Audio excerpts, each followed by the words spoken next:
Oh, thank God. I was getting so scared for a second. I wish everybody could see Alice. She turned into kind of like we were like witches around the fire, and her body language was like, these women, that they're mean, and those mean girls. Yeah, so stay away from those women and hang out with us.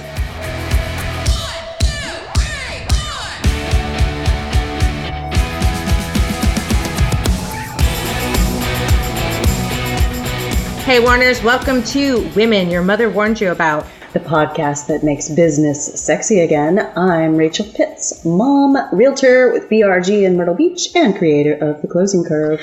And I'm Gina Tremarco, founder and sales trainer at Pivot 10 Results and Carolina Improv. How's it going, Rachel? Fabulous. You know what? It's summertime up in here. So it is summertime in here. In Myrtle Beach. I'm having my own personal summertime. Too hot, yeah. Yeah. Would you like to expound upon that elusive, vague statement? I'm a woman of a certain age experiencing certain things. Yeah. Well, you were talking about that, and I'm thinking, you know what? There's a huge market for women of a certain age going through certain uncomfortable things. So there's like a whole market there that's waiting for help. Oh, it's a huge market. You're a couple years behind me, but I know. I have time to think about ways to help you guys. Let's just put it this way, Warners. I just need a fan next to me. We should get you know what I've always and wanted? not like fans. You know what I've always wanted? Like a palm frond bearer, like that fans me with a hot, muscular young guy that doesn't talk at all ever. Just fans me with a palm frond. Yes. Do you want one of those? I want one of those. Now hiring.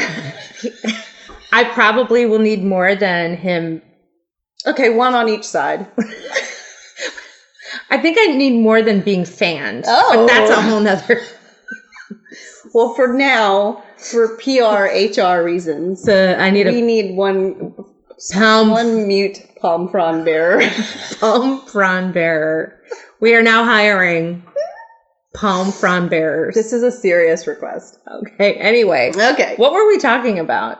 Doesn't matter at all. We have a show. We have a show to do. We have a show to do. So we have on the show. We happen to be together today in person, which is exciting. Which is why we can get crazy. Who do we have on the show today? Wait a second. Just a reminder. We do this reminder all the time, but we're gonna do it again. We love reviews and ratings, so go to iTunes, give us a review and a rating, and you can easily access that at our iTunes page and from our website, womenyourmotherwarnedyouabout.com. That's my little public service announcement. But today, our show guest, so adorable. She's so funny.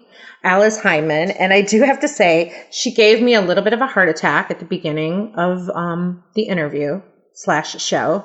I'm not going to say exactly why, but I just want to warn everybody because I almost you have been warned. Once again, this time you are getting an extra warning.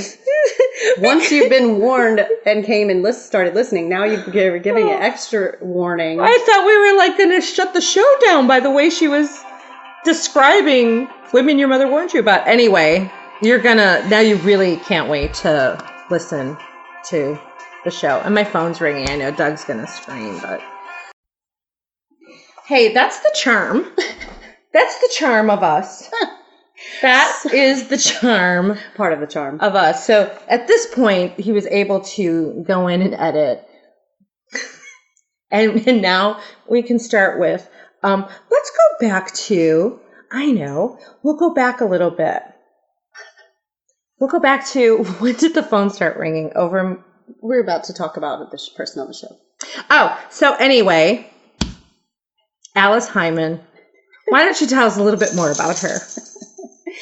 Well, according to Forbes.com, Alice Heiman is among the world's leading experts on the complex sale. And we get to figure out what the heck a complex sale is in this show. She's the founder of Alice Heiman, LLC, a leading sales consultancy for mid-sized companies whose clients see double and triple digit increases in sales by following her process. Originally from the widely known Miller Heiman Group, she helped to grow the company and prepare for a successful exit. Heiman is also co-founder of Tradeshow Makeover, which the name pretty much tells you how cool that is. And she's the leader in preparing sales to get more closed deals from their investment, sometimes it's a big one, as you might know, in exhibiting at and sponsoring trade shows and events. They're disrupting the industry by changing the focus from events as a major expense to a focus on increasing revenue by generating qualified leads that turn into deals.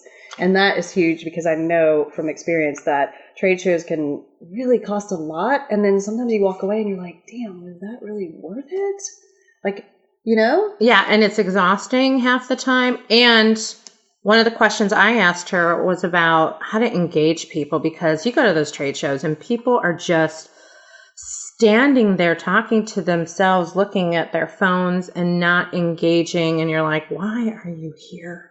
So we talk about that. So if you've had a fail at a trade show before, or you also have a fear of having success with the huge investment and time and energy involved in attending a trade show, then this episode with Alice Heiman is for you. Oh yeah, and we talked about booth babes. We might call the show Booth Babes this episode. I don't know. Anyway, let's get going with this episode with Alice Heiman.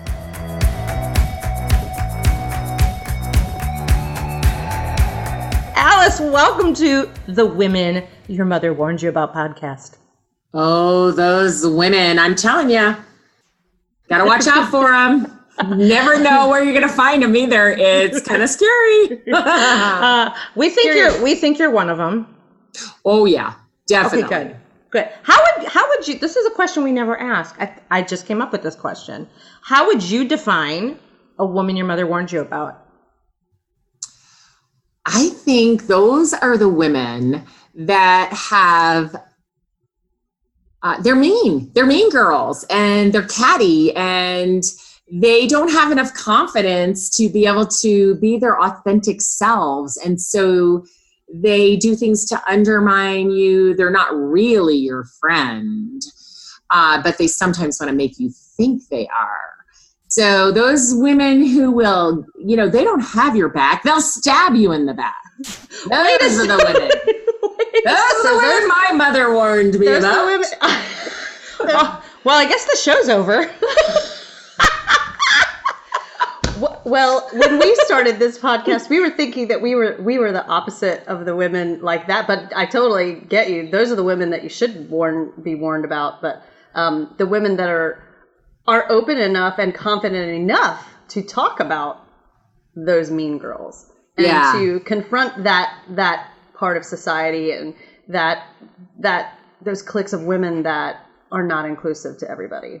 And are so I agree. And I think really the women, your mother warned you about, when you think about the bright side of it, is that woman, she's going places, Oh, watch thank her. God. I was getting so scared for a second. I wish everybody could see Alice. She turned into kind of like we were like witches around the fire, and her body language was like, these women that they're mean and those mean girls. Yeah, so stay away from those women and hang out with us. Because we've got your back. We've got your back. And I mean it. We have got your back. You call any one of us, we've got your back. And how can we have more women like that who do have your back, especially in sales in particular, but how can we be better women having each other's backs? Because there's a reality that there's some women out there that are the women that you initially described as how some people might see a woman your mother warned you about. But there are some women who don't have your back. Yeah, they're clawing their way up. Clawing, yes. So I think that what we can do, one, is role model. We have to model that, be your authentic self. And it's funny, this morning I was on a video call with some clients, and one of them who knows me pretty well and the other ones have just met me. And I don't know, I did something and he goes, "That's what I love about you, Alice. You are just yourself." And I was like, "Thank you. That's the highest compliment you could give me." So I think that number one, we have to role model. If we want women to be that way, we have to be that way. Not just women, everyone. We want everyone to have the confidence to be who they are. And I think that takes a lot of shapes, right? But in sales specifically, we as women need to really have each other's backs, because most of us who are in sales work in a male-dominated environment. Right. And the good old boys club does still exist. Although I think that it's, really opening more, and there are so many men that really support women in sales and in the workplace, and that's wonderful. But we have to be aware of it, and we have to form our own club, shall we say. Like my friend Lauren Bailey, she literally started #GirlsClub. So look for that online, #GirlsClub. And the women in sales that belong to Girls Club, we've got each other's backs. We're mentoring each other. We're there to answer questions. You can get a hold of us anytime, and we'll make the time, whether we're in the same company or in any company. If you need the kind of help that we can provide, we're there to do it. So everybody's busy, but hey, it only takes 15 minutes sometimes to solve a problem that someone has, or give them some advice or the words that they need to handle a specific situation. So I think, one, role model; two, find other women like yourself and say, hey, let's make sure we have each other's backs. What would that look like? How would we do that? And then include any men who are also awesome at having your back, and just talk about, what does that look like? What does that mean? How would we do that? Is it formal? Is it informal? Will we mentor? Will we have a Slack group? Will we, what will we do? So I think those are two really primary ways you can be those women your mother warned you about, the good ones. The good ones. And I noticed on LinkedIn, because I was stalking you a little bit before we got on. That's who you are. I see. wanted to like fully prepare, see what you've been up to. And I saw the #GirlsClub, and that you were in. I was like, what is this Girls Club? And I started digging. I'm like, where is this conference? When did that happen? And this was a conference in Utah. Yes. Correct. Can you tell us a little more about that? Because I was really intrigued by what was going on with that.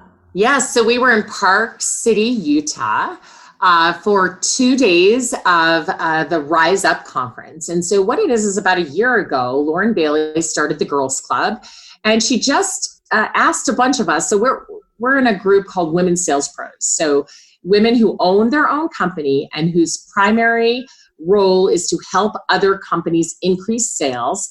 And we're all in the business to business sales realm.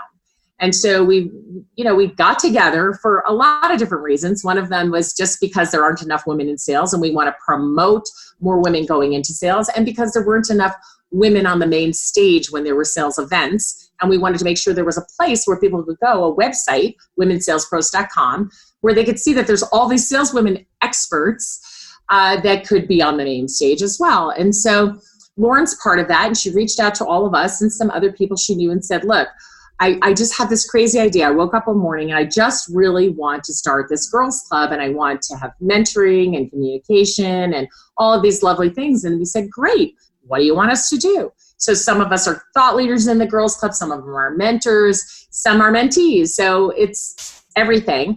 And at the end of the first year of Girls Club, she wanted to have some sort of culminating event. And so we all got together and helped her put on Rise Up. There was about 100 women there. It was in beautiful Park City, and we had 2 days of not training on sales and more rigor and stuff like that, but how can we be better coaches? How can we be better mentors? How can we help each other? And women sharing their stories, and some men too. Like, this is how I got where I am. This is what happened one time to me, and then this is how I handled it. And oh my gosh, you won't believe what happened to me. And it was devastating, and I thought I was never going to be able to do anything. And then here I am today to tell you the story. So it was very uplifting. People were sharing their authentic selves and their stories. And my friend Sean Carroll Sandy even did a handstand on my bidding. I saw that. Right? I was the MC. I'm like, Sean, you've got to do a handstand. Oh my God, that was crazy. That was she literally in heels. In heels. Nice. I want to see it. I know Sean. I Yeah. see her That's right. She's so full of badassery, that girl. Yep. She really is. A woman your mother warned you about. Yes, she is. That's She's awesome. fantastic. Immediately, I used to have a fitness business, and I kind of got out of that. And she was one of my testees when she was trying to get herself, like starting to get herself back into shape. And then later, she just flew and has become so, her wellness is she really skyrocketed. Yeah. But she was really helpful to me. And so shout out to Sean for kicking ass. That's right. And so what you didn't see is that she got me to do a handstand. We didn't have any photos of that. I couldn't quite do it. She's very good at it. She's very strong. I needed a little help on the way up, but I got down by myself, which was awesome. So I'm going to practice so that next time Sean and I are together, we are going to do a double handstand. Well, she's very athletic, so she would be a good coach for you. She is very Love athletic. her. So according to Forbes.com, you are among the world's leading experts on the complex sale. So inquiring minds want to know, what is the complex sale, and what does that mean? Because in my opinion, in real estate, all sales are complex, but I'm imagining there's a specific meaning. There is. And you're right. By the way, I sleep with a realtor, just saying. So I do know a little bit about that world. I think that complexity, of course, is whatever it is for you. But when we say a business-to-business complex sale, what we are talking about is one company who sells to another company, and there are many moving parts. So on the seller side, there's several people who have to get involved. On the buyer side, there are committees and buying influences over here and there and many departments. And so to navigate just the people alone, you basically have to draw a map of who all these people are.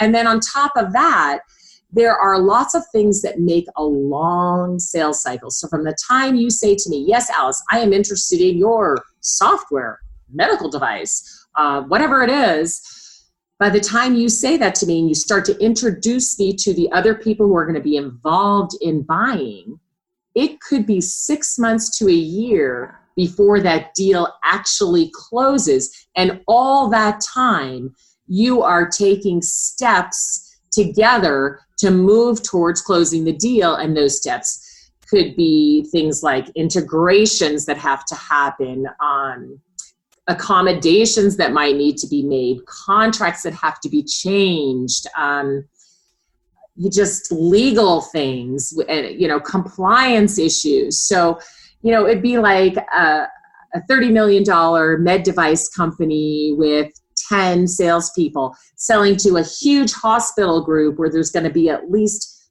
12 people trying to come to consensus to decide to buy these medical devices from this particular company when they have 3 or 4 other competitors they're also talking to at the same time. So when I say complex sale, a business-to-business complex sale, that's what I'm talking about. That is complex. Yeah.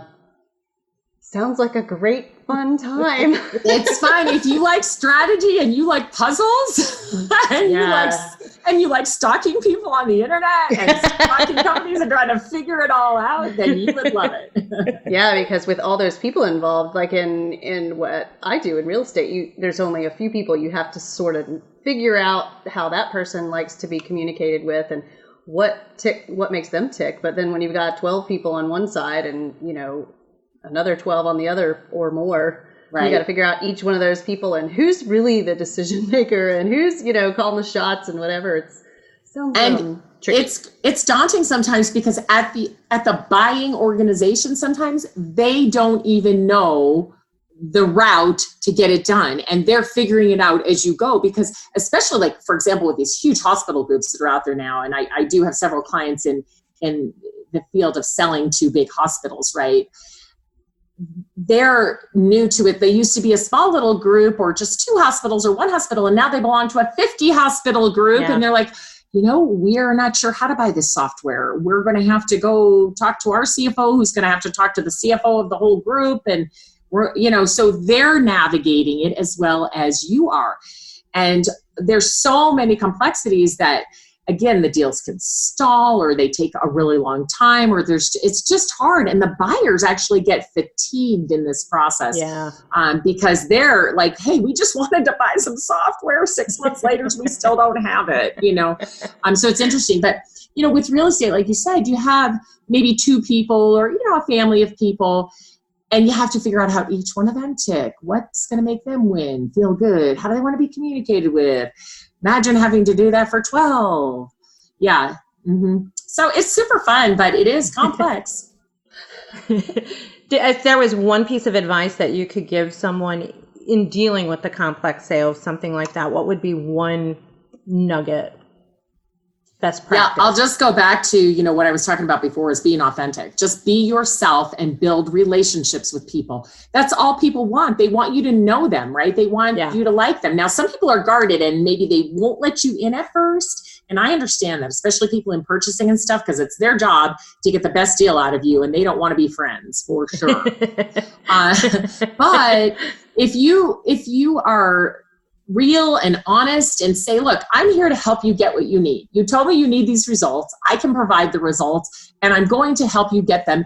Here's how this is going to work. And just be very straightforward and explain to people what needs to happen next versus making them guess, right?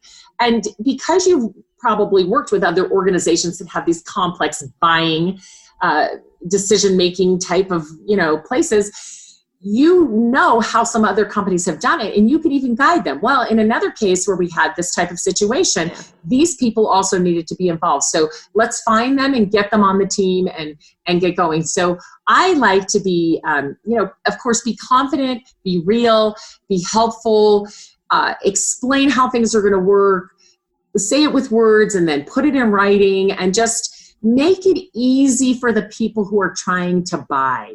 Make it easier for them. Yeah. And I think you really hit it on the head too, of helping the buyer, especially in a complex sale, even in some of the work that we do, trying to help the buyer who's the first one interested in buying what they want to buy and talking them through that decision maker conversation, right? Like, so are you ultimately the one who's does someone else need to sign off on this, right? And having that conversation. And then helping them through that process, because to your point, sometimes they don't even know how they're going to navigate through the process. And if you can help them and be their friend through it and kind of open their eyes. I just had a sales conversation with someone today. He's like, we're totally in on this. And I'm like, well, we still need to get your boss in on this conversation, because I know that's going to be the person who is going to be the final yay or nay person. And we have to do it without making them feel like they're less than, or you're going over their head, or you don't think they're important. It's like, hey, how can I help you get what you want? Yeah. Typically, we know there's going to have to be some sign off from the CEO or from the CFO. So what's the best way to get them involved and help you get what you want? Yeah. I'm in this situation, I'm dealing with academia and I'm dealing with the government being involved. So slows it down to a slow pace. Let's make that more complex then, and add those pieces. I just got involved in a real estate project that's involved with the government and HUD and everything. And after the first board meeting, I was like, no wonder things are darn slow, because there's such a paper trail. It's unbelievable. Yeah. Talk about a complex sale. Let's talk about Tradeshow Makeover. Oh, yes. My favorite subject these days. Yeah, I want to talk about that because the name itself is cool sounding, Makeover the trade show. If anyone has had to work at a trade show, they know how painful it can feel sometimes to work a trade show. And it's also painful to sometimes watch the people working the trade show. And you just want to go... You want to shake them and go, please be more engaging at your table. So tell us a little bit about Tradeshow Makeover and give us an overview. Well, it's so funny because the way it started, it was just really a spur of the moment thing. But I will tell you this, I've always wanted to have some sort of a sales makeover show. It's been a dream of mine, but I'm thinking how could you do that with without totally embarrassing people or anything? But there's a couple shows that I used to watch on, I think it was on HGTV. I think the guy's name was Peter Perfect. And he would go into these stores, little mom and pop, either a restaurant or a boutique or something, and like totally trash the place, get everything out, redo it, and it was a makeover. He did some salons and some things like that. And I thought, oh my gosh, this is just fabulous. I said, I would be really good at that, just go in and take over and make over. So I've always had this little dream inside me to do that. And I haven't just quite figured out how to do it. But then this summer, a couple of friends came to me and said, we've just been noticing all these trade shows we go to. This is what's happening. I'm like, yeah, I've been noticing it too. And it's interesting because it hasn't changed that much. I think it's always been that way. It's just harder now to get people's attention and to get good results at a trade show. So now people are like, wow, we spend all this time, money, and effort on trade shows, and we are just not getting the return that we need. And so it just kind of bubbled up to the surface. Now, for the last 20 plus years that I've been helping these companies who have a complex sale, these smaller companies sell to bigger companies, one of the main ways that they've met these big companies is through trade shows, right? They generate leads through trade shows, which is awesome. But they've always struggled with it a little bit. So even though it wasn't my main thing, it's part of, doing a complex sale is how are you going to generate leads? Well, this is one of the ways. And so I was helping them. And years ago, I wrote an ebook about how to work a trade show. What do you do before, during, and after? And it wasn't from a marketing perspective. It was from the sales perspective, with some of the marketing pieces tied in. Mm-hmm. So I really always have focused on the sales side of things. And so this was focused on that. So my friends knew that I had written this ebook. I had done a couple of webinars on the topic and, had been helping companies do this for years. And they said, we really want to start a company that focuses solely on this. And I was like, wow, I just never really thought about it. And so the next thing you know, we started a company. Mainly because I have nothing to do between 9 and midnight. I thought it would be a good idea to have 2 companies that I had to run. And so I can't relate at all to that. Right? No, oh my gosh. So like Trade Show Makeover was born. We were, talking about it in the summer, ideating. If we started out with Trade Show Sherpa or something like that. And then I was like, no, Trade Show Makeover. And then we got our logo design and we loved it. And we were like, this is it. And then, we had the curriculum. It just had to be kind of organized to be more specific because we're going to teach other people to sell and deliver this content because that's our scaling model. So we had a lot of fun over the summer getting everything ready. And then in October we launched. And then in November, we did a 3-day virtual summit. We came out big. We had 500 people register for that summit. Wow. Like that. Wow. And so obviously it's of interest. We had 30 trade show experts on this 3-day virtual summit. And it was just marvelous. And so since then, of course, we've just had a lot of people asking us to help them. And not only do we help the companies who exhibit at the trade shows, but we help the organizers of these trade shows, some of them like conferences and smaller trade shows and associations where they have a conference going on, but they also have an exhibit hall with maybe 50 to 100 exhibitors. Right. And their problem is they can't retain those exhibitors because the exhibitors come, they don't know what to do, they set up a booth, they pay a lot of money, and they don't get any leads. So guess what? They don't come back. Right. So we can help from that angle too it's the same thing. We're training the sales team and the marketing team what to do before, during, and after the show. So we have a proprietary process. Create the winning strategy and plan, dominate at the show by being memorable and making people want to talk to you again after the show, and then generate revenue by turning those leads into deals. And so we're teaching that in several different ways, and it's just really exciting. And so as you can imagine, since we started, I've been to more trade shows than I have ever been to in my entire life. Mm-hmm. So really quick, for anybody that is going, oh God, I need that. What do you think is like the top 1 or 2 biggest mistakes that people make at trade shows, and your advice on improving upon that? Because I'm sure there's just a ton, just the beginning, the preparation and the follow-up that people fall short on. But like when they're there, what is their main things that you're seeing that people are falling short on? Yeah, well, first I'm going to say is the main problem is that they do not prepare. They think they prepared because they paid for the booth and they got travel arrangements made and they got some gizmos and gadgets to give out, right? So they have a booth. They think they've prepared, right? But they have not prepared properly, and so everything else falls apart from there. Because they just show up at the show, and there they are. And they think they're just amazingly fascinating, just who they are. And, there's 100 other exhibitors who think they're amazingly fascinating too. So you do not stand out at all. So I'd say, number one, you do nothing to stand out and raise yourself above the rest. So that's problem number one. Number two, you do not dress appropriately. So how can I tell who is in the booth that belongs in the booth and who is a visitor in the booth? So I'm not saying that you have to wear logoed outfits, but it is helpful.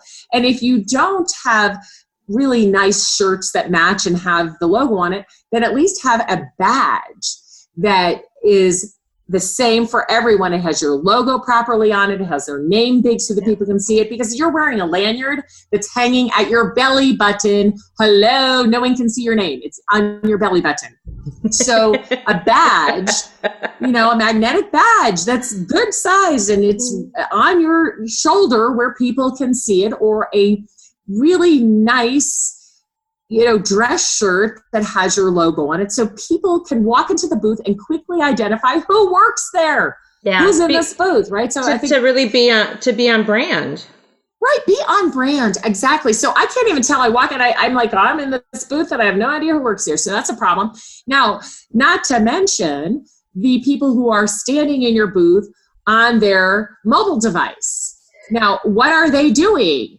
I have no idea, but they're not looking at me and I'm trying to find out what you do. So if somebody walks into the booth, you've got to be ready to look up and greet them and start a conversation. So get off your mobile device. Maybe you're tweeting something about the show. That's great. Step out of the booth and do that. Don't do it in the booth. Okay? When you're in the booth, your only job is to look up, smile, engage with people, and start a conversation. Period. So that's a big fail point. I walk by and I'm like, what are you people doing? Or they're standing in a circle talking to each other. So, it's like, I can tell you all work here because y'all have purple shirts with green logos on them, but I can't talk to you because your backs are to me and you're in a circle talking to each other. It's like going to a chamber networking event. Yes, exactly. I have a feeling that this phrase, if you're familiar with it, might get a reaction out of you. What about hiring booth babes? Oh, booth babes. Yeah. So I was at World of Concrete earlier in the year. Well, World of Concrete. That's exciting. Booth babe mania. One of the largest trade shows in the world. Wow. In Vegas. Humongous. Of course, Vegas. Booth babes. Yeah, they abound at World of Concrete. And I'm guessing there are some other places where booth babes abound as well. Yeah, well, and I had an experience with a company last year that we went to some trade shows, and I didn't have any training, but I did at least know enough to stand there and smile. And my goal was to do what I was supposed to be there for, but just make connections. And I made some amazing connections just by talking to people. Like, tell them what we do, and then of course, ask what they do, most importantly, to find out what they really need, And we hired booth babes for another event because we were trying to save money, and it ended up being a fail, because it wasn't really people who represented the company. Right. It's just like a hired gun who's repeating probably, script, and it doesn't really have skin in the game. We do not have enough time to talk about all of the epic fails with booth babes that I have seen. However, I will tell you this. You can get highly qualified booth staff to help you. So, for example, one of my clients that was at World of Concrete, and they sell machinery that crushes things, and it's really cool. They had a woman that they've been using for years, and she's an announcer. And she had an excellent voice, and she had the microphone, and she would explain what was going on and talk about the ST29 and how it crushes, and she was phenomenal. phenomenal. And that made people come towards the booth because they saw the crushing and they heard her talking. And then all of the nicely dressed salespeople who you could tell worked in the booth because they had a shirt with the logo on it, they were there and people would talk to them. It was just fantastic, right? So there are ways to get booth staff to help you when you need it. But my suggestion is look around your own company. You have customer success people who would love to go to a conference with you. You have maybe even people in accounting, some of your people who build your software or just work in any department. Why would you go hire people who don't know anything about your company? Yes, your salespeople should go. Your marketing people should go. Your senior executives should go. I mean, this is another big faux pas about trade shows. Don't send, your brand new or lowest level salespeople. We call them SDRs or BDRs, sales development reps, business development reps. I mean, yes, a few of them can go too, but they can't be the only ones at your booth because they just haven't been there long enough. They don't have the knowledge or the business acumen. They don't know how to have a conversation with a senior person who might walk into the booth. You need, your marketing director, your sales VP, your CEO in some cases, customer success people, just a variety of great people from your company who can staff the booth with you. And then, of course, you have to train them. You don't just let them show up.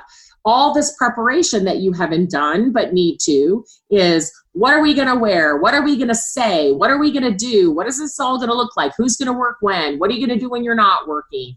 All of this pre-planning that people just don't do. They just show up and they're at the booth. Yeah. Mm-hmm. And it's obvious, right? I've been to plenty of trade shows where it's obvious, and I've always wondered, why are they here? And they do work for the company. Why are you here? They're not engaging people walking by. Do you have some tips that you can give on that of just simple 101 engagement? Yes, indeed, I do. So number one, you have to set up the booth so that it's inviting. So big mistake that people make, if it's pipe and drape, which means there's literally metal piping and there's drapes hanging from the back, and then on the side it's a half wall with drapes hanging down from it, right? If it's pipe and drape, they give you a 6-foot table and pipe and drape. Okay, that's fantastic, lovely. Now you take that 6-foot table and you blockade your booth with it. So you push it to the front of the booth, and you stand behind it with your signage, right? And then there you are behind that table. Now, who is going to walk up to you? You're behind the table. The table is blocking you from anyone who could possibly want to talk to you or develop a relationship. You're like, hey, stay back. I'm not really here to talk to you. I don't really want to know, it's very bad. So the number one is, if you've got pipe and drape, take that 6-foot table and either get rid of it or move it to the side or to the back. Yeah. And everyone stands towards the front and greets people as they walk by in the aisle, right? Because that's what we're there to do. And you've got to be able to see them and catch their eye and start a conversation. So you've got to get that table out of the way. That's number one. All right. If you have, there's some other shows where the booth is provided for you and they're all identical, and then you just slide in your logos and all of your graphics and such.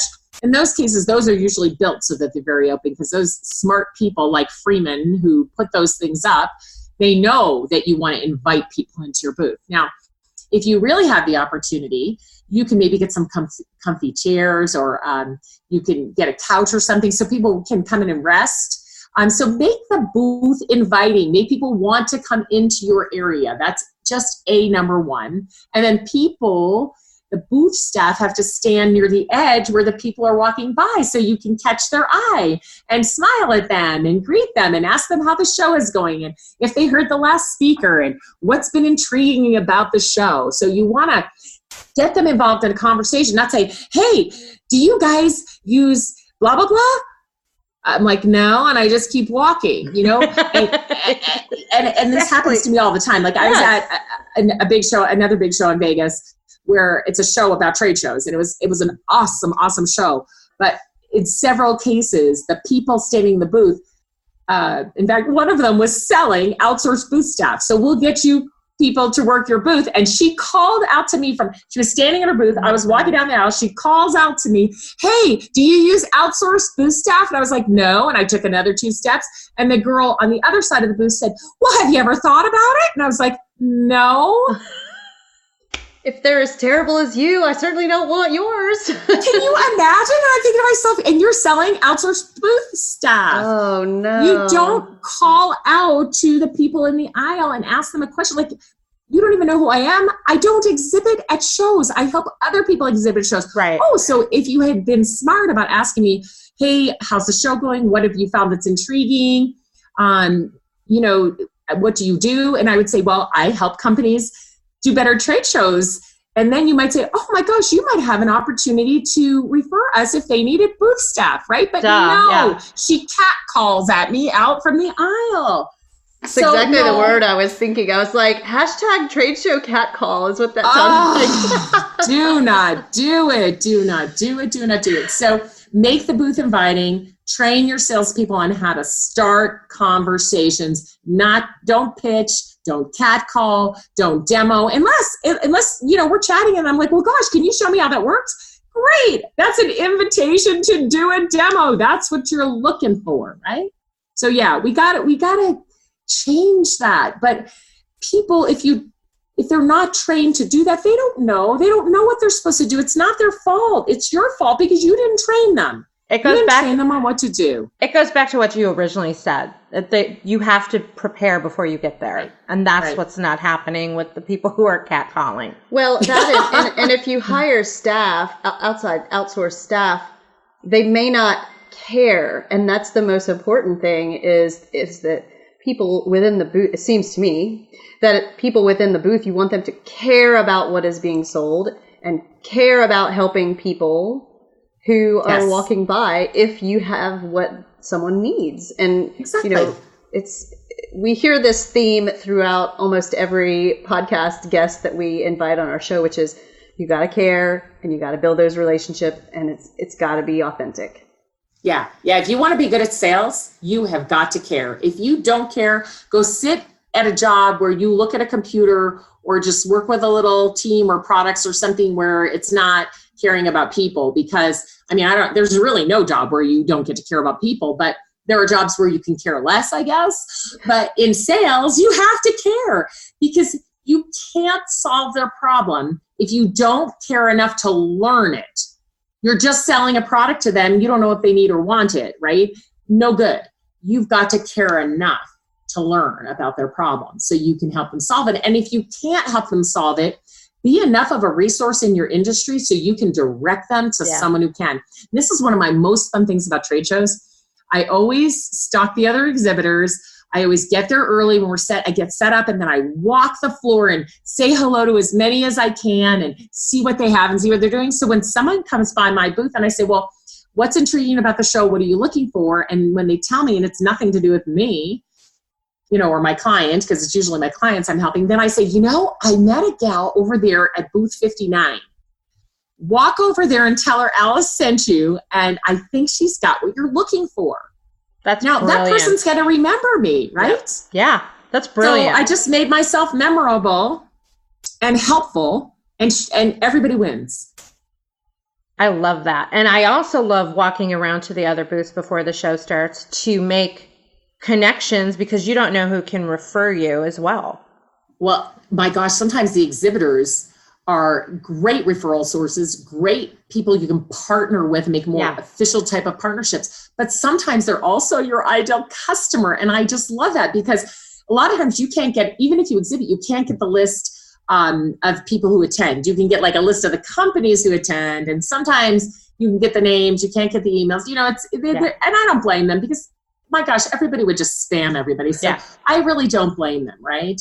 But the exhibitors, you can get all of the information and weed through that and sort through it and decide who is your ideal customer out of those exhibitors. And then it's easy to go to LinkedIn and figure out probably their biz dev person will be there, probably their marketing person will be there. So now I connect with those two. I'm like, hey, I'm going to be at the show.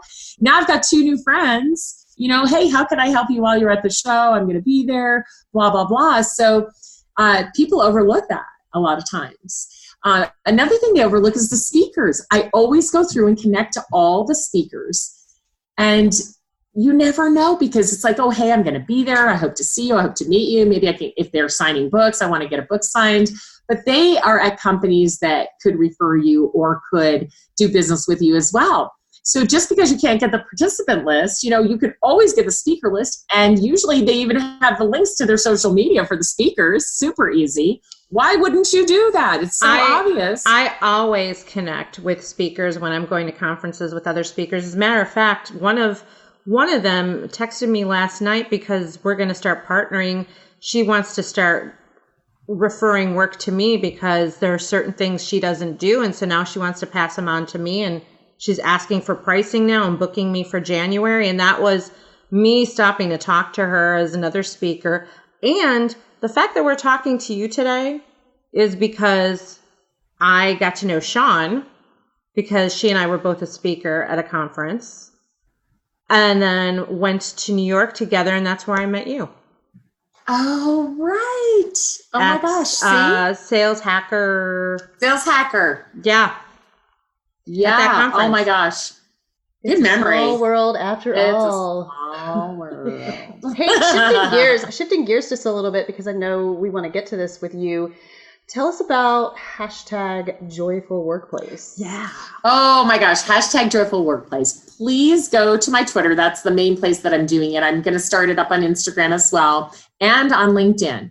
So I was at the Gartner conference recently, and I can't ever remember the person's name. That's terrible. We'll have to put it in the show notes or something. She was an awesome woman speaker, and she did all this research on happiness. And what she recognizes is that it's about joyful moments. So it's like, oh, I want to be happy. Well, but I don't know how, or I'm not happy, or, well, how do you be happy?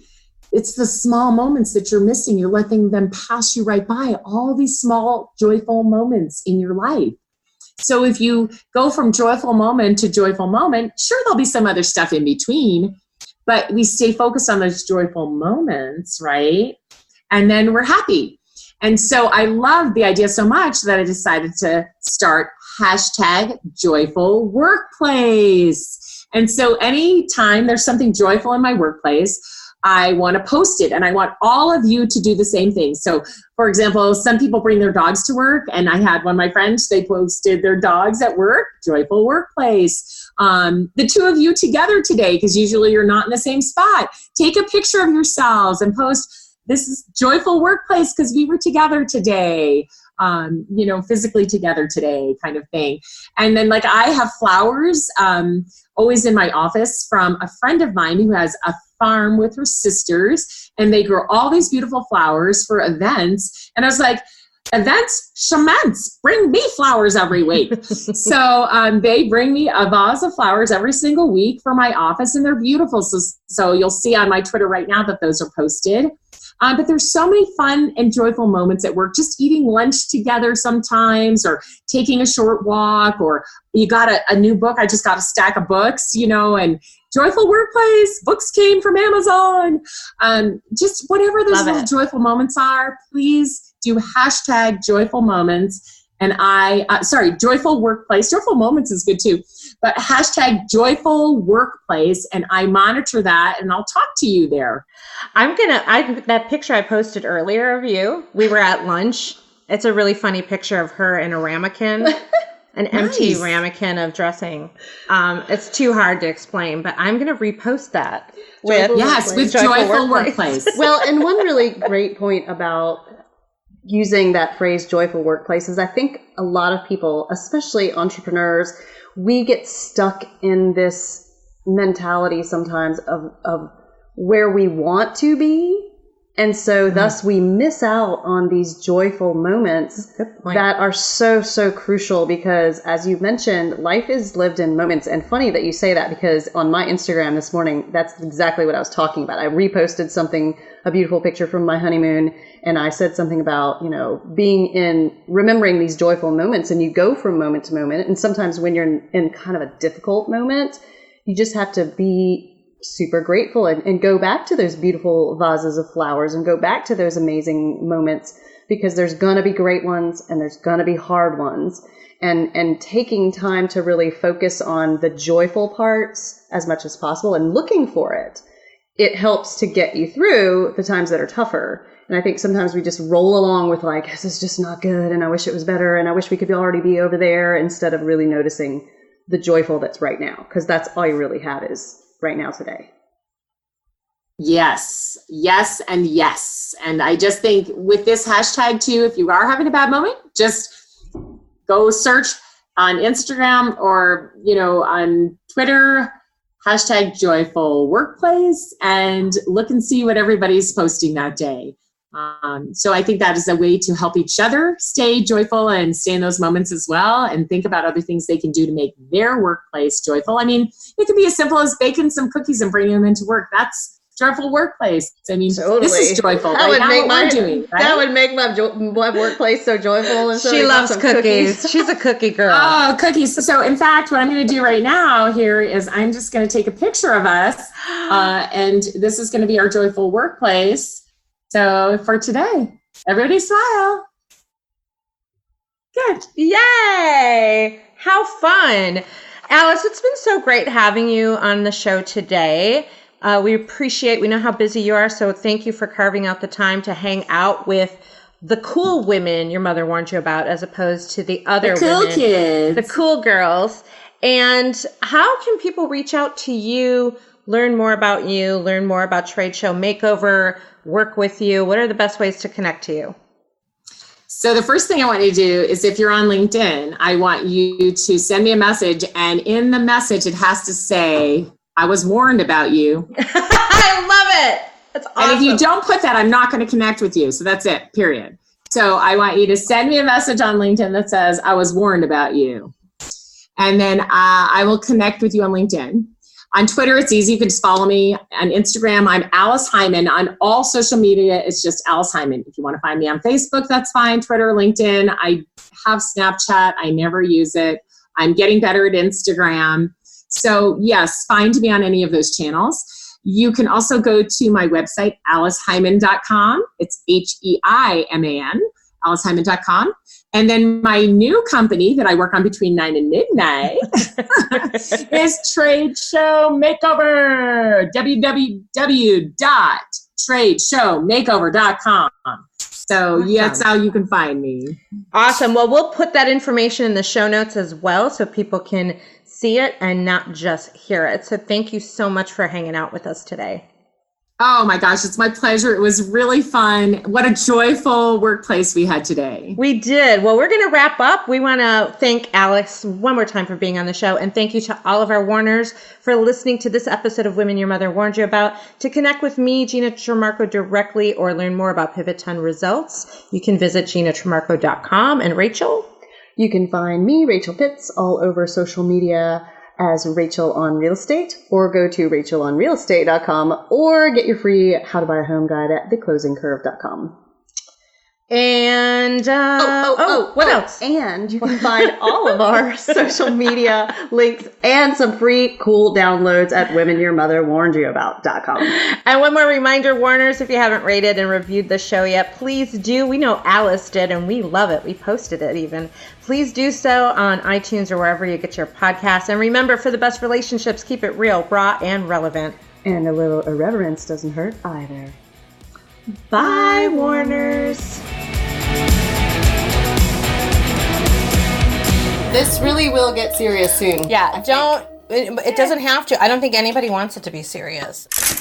This has been a presentation of the Sell or Die Network. For more podcasts that you can take out into the street and turn into money, visit sellerdienetwork.com.